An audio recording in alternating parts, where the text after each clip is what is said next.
Siang rekan-rekan media semua.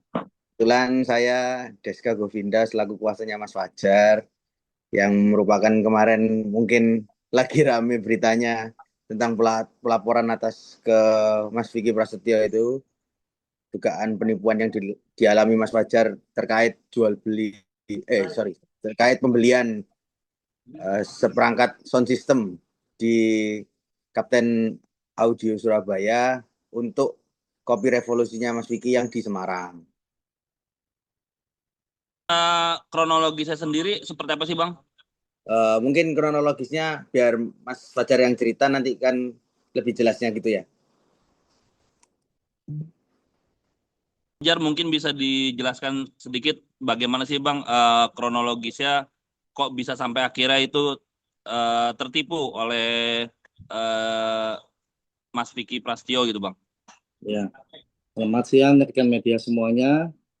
Nama saya Mas Fajar ya, pemilik Kapten Audio Surabaya. Jadi awal pertama kali ketemu Mas Vicky ini di restoran saya, gitu. Jadi saudara Vicky dan timnya itu semua saya undang makan di tempat restoran saya. Kebetulan kan saya juga ngefans banget sama Mas Vicky, gitu. Akhirnya dia datang ke tempat saya, kita menjalin hubungan baik selama beberapa bulan itu. Dari Abang izin boleh agak awal. keras bang. Jadi kita menjalin hubungan baik dari awal pertama ketemu itu, gitu. Pas Mas Vicky ada acara di Surabaya, gitu. Jadi saya undang di restoran saya namanya Kapten Seafood, gitu loh. Jadi selama beberapa bulan hubungan kita baik sekali. Terus habis itu Mas Vicky itu WA sama saya, mau bangun kopi yang dinamakan Kopi Revolusi yang ada di Semarang. Terus minta penawaran sama saya, tolong bro, hitungkan gitu. Terus saya hitungkan sesuai anggaran, sesuai permintaan yang dibutuhkan sama Mas Vicky. Di situ udah selesai, anggarannya udah tahu, habis itu Mas Vicky itu di tempat saya, di Kapten Audio Surabaya. Jadi bersama timnya semuanya, Kopi Revolusi, gitu. Habis itu lihat soundnya, akhirnya Mas Vicky cocok sama semuanya timnya, dan saya juga ada buktinya, videonya juga dia ke tempat saya, gitu. Akhirnya cocok, beberapa hari kemudian saya pasang di Semarang, namanya Kopi Revolusi. Tapi sebelumnya saya, apa namanya, kirim di Semarang, saya udah bilang sama Mas Vicky, sama Saudari Fiona, bahwa pembayarannya itu sesuai dengan permintaan Fiona sendiri. Dan Fiona itu katanya Mas Vicky, dan itu udah ada bukti chatnya. Katanya Mas, pembayarannya barang datang saya bayar 50%. Sisanya saya cicil 3 bulan ya Mas ya. Aman Masku, udah aman. Saya udah baik sama mereka semuanya. Habis itu saya pasang kan audionya di sana. Habis itu udah selesai, saya tanya masalah DP belum dibayar, janjikan nanti dulu gitu. Oh, saya berpikir barusan buka Kopi Revolusi, mungkin dia sibuk karena apa ya, ramai sekali itu Kopi Revolusinya yang di Semarang itu. Jadi mungkin mereka lagi sibuk banget menyusun acara. Kan karena pembukaan awal kan saya tahu sendiri, orang merintis dari awal itu kan memang prepare gitu loh. Dan udah saya kasih waktu nggak sampai seminggu, saya telepon, gimana? Oh, kita masih, apa namanya, cek dulu barangnya, brother.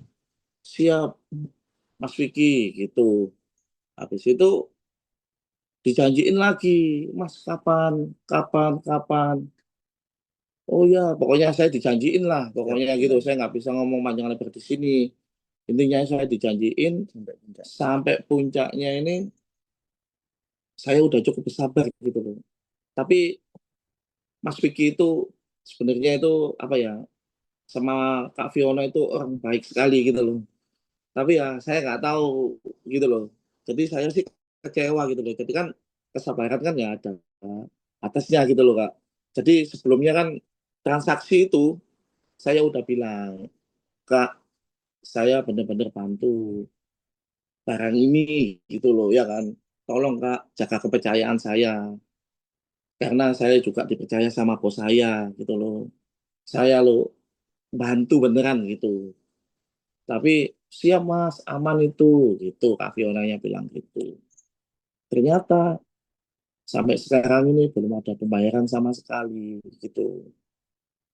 Ya ini yang saya alami, makanya saya melaporkan ke pengacara saya ini, menunjuk pengacara saya ini untuk menyelesaikan yang menjadi tanggung jawabnya saudara Vicky sama Fiona Fahru itu Pak itu.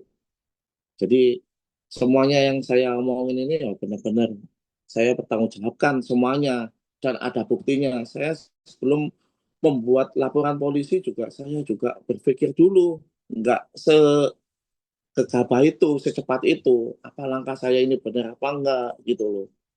Dengan pertimbangan yang sangat matang gitu. Pokoknya saya bertanggungjawabkan omongan saya. Kayaknya di zaman sekarang ini usaha ini sulit Pak gitu loh Pak.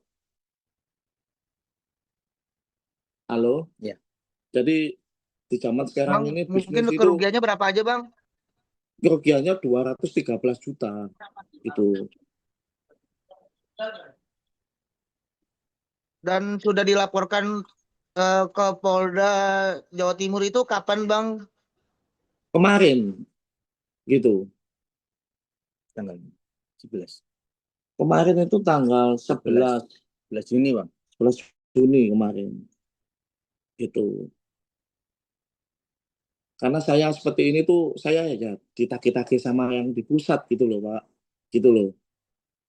Saya juga di sini ya besarnya dari kepercayaan gitu loh.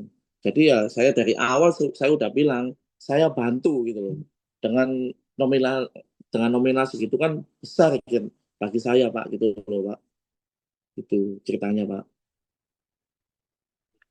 Bang, berarti untuk untuk sejauh ini sudah ada itikat baik atau udah ada komunikasi dari pihak Vicky dengan Abang mungkin?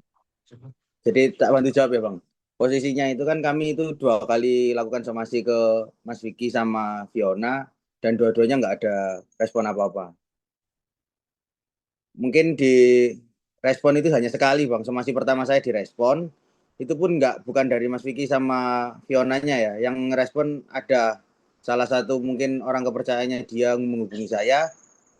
Terus setelah itu menjanjikan di akhir bulan Mei kemarin terbayar, tapi nggak terbayar. Akhirnya kami masih tambahlah waktu 1 minggu ke belakang untuk bikin laporan. Ternyata juga tidak ada itikat baik dari pihak Mas Vicky atau Fionanya. Akhirnya kami bikin laporan lah di tanggal 11 kemarin ke Polda Jatim.